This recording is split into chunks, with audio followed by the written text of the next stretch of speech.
last week, you announced that the president ordered the investigation of the complaints against Prime Water ng pamilya Villar.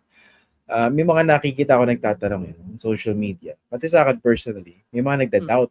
Tutuluyan kaya yan? Baka naman pang election lang yan. Anong tugon nyo rito? Tutuluyan ba ito? Talagang iimbestigahan ng masusi at those people will be held accountable because of the bad service, for instance, or perhaps siguro dahil nagkaroon ng violation sa mga concession agreements? Nag-start na mag-investigate. Nakikita ko seryoso. What made you say that? Yung seryoso. What made you say that? Seryoso yung problema. Hindi siya mababaw. Malalim na pag-iimbestiga to. At kailangan tong imbestigang mabuti kasi ang dami na naaapektuhan. Hindi siya biro. So kung hindi to tutuloy, ang daming kawawang tao. So, hindi ganun yung Pangulo. Pag pinaiimbestigan niya, paiimbestigan niya talaga yan. And kung di ako nagkakamali, pinapakuha na ng luwa yung mga kopya ng JVAs. Before kasi, di nila yan binibigay.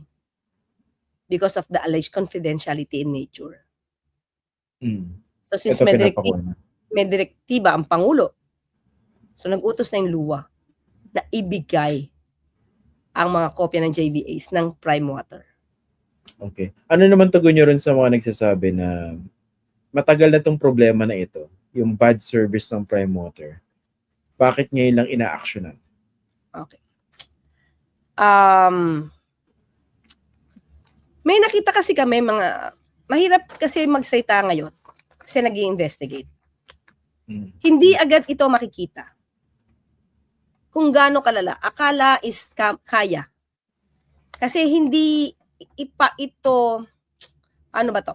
Hindi pa siya, yung epekto, hindi pa nakita, hindi pa naihayag sa Pangulo at that time.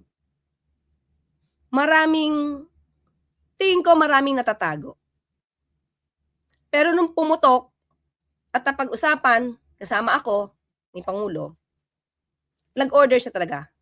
Imbestigahan to. Kailan ito? Yung talagang napasok sa kanyang radar? At the time na in-announce ko. So last meron week? Na siyang alam. No, meron na siyang alam. Meron na siyang alam. Pero syempre hindi pa kumpleto eh. 'Di ba? Kasi wala pa nga nakukuha ang ibang mga dokumentong luwa. So, nung nakita niya na marami, parang, syempre, may nakikita siya mga news, nadidinig niya na. Tapos, biniring up ko, sabi ko, Mr. President, may issue about the Prime Water, ano po yung direktiba nyo? Paiimbestigahan. That's it. So, yun ang sabi niya. Okay. Isa pang tanong, Attorney Claire, would the President still have ordered the investigation of Prime Water even if Camille Villar was not endorsed by Sara Duterte? Sa palagay ko, lalo na kung ang dami ng taong umiiyak na ganito, hindi pwedeng tulugan to ng Pangulo eh. Kailangan talagang imbestigahan to. Kaya nga siguro maganda na rin Christian, na yung iba, hindi ko alam kung na-news yung iba ha. Hindi ko alam kung napasok ng iba sa news. Pero nung nabalitaan niya yung iba, sabi niya, kailangan talaga itong makita anong meron dito. Parang ang daming involved eh. Pero mabigat itong pamilya na ito. So, you're talking of the Villars, no? This is no ordinary business people. So, kaya nandun yung agam-agam ng mga tao na baka naman hindi tumatuluyan despite the legitimacy of the complaints. So, on the part of the President, how does he look at the Villars? Kasi kasama rin niya sa nationalista yan before, di ba?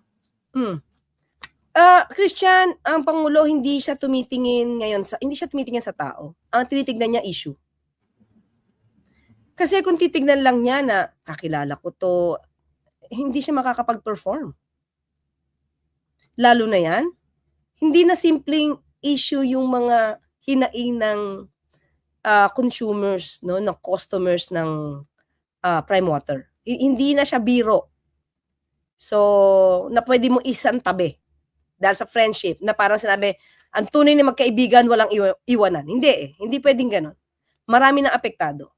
So, kailangan talagang kumilos. As far as you know, nagkausap na ba si President Marcos at saka si Camille Villar after this investigation was ordered? Hindi ko alam. Hindi ako nakakasama sa campaign sortie. Hindi ko alam. Wala rin siya nababanggit. So, wala ko alam. Okay. And would you also know if he felt betrayed nung itinaas ni Sara Duterte yung kamay ni Camille Villar? Hindi rin namin napag-usapan. Siguro si Kong Toby mas makakaalam yan kasi pagka-campaign, sila naman magkakasama eh. So, Mas tahimik kung yun si ano man- Kong Toby eh. Mas Nananawagan tahimik ba? tayo kay Kong Toby. Mas tahimik yun eh. Ganon. Mas maingat yun eh. Pag nagchat-chat kami, napakaingat eh. Siguro kung kasama ako sa campaign sortie, makikita ko pa yung body language, di ba? Pero wala eh. Hindi ako kasama eh. So, wala akong masabi. Pero ito, I think nung isang huling campaign sortie, hindi na binanggit ni BBM si Camille. Tama? Hindi na, di ba? Lumabas din sa balita yan eh. Ang sabi sa akin nung sa MPC kanina, mukhang 10 lang nabanggit eh. So sabi ko, ganun ba? Hindi ko masyado nadinig. Basta nadinig ko kasi, hindi ko lahat napahapyawan. Kasi at that time, yung time na nagsasalita kasi si PBBM, yun yung time na nagpe-prepare na kami for after kasi siya magsalita, magpe-press briefing na kami. So, di ko masyadong nadinig kung sino yung mga binanggit niya. Basta nadinig ko, si Mayor Binay, si Congressman Tulfo, pero sabi kanina ng sa MPC, parang 10 lang. Nabanggit. Pag gano'n, ibig sabihin malaglag na si Camille. Tatanong ko sa Pangulo. Oo, Di pa kami pakitanong nga. nagkita eh. Di pa kami nagkausap tungkol dyan kung bakit 10 lang. Baka kasi absent lang. Ganun ba? Pwede namang i-campaign in her absence, di ba?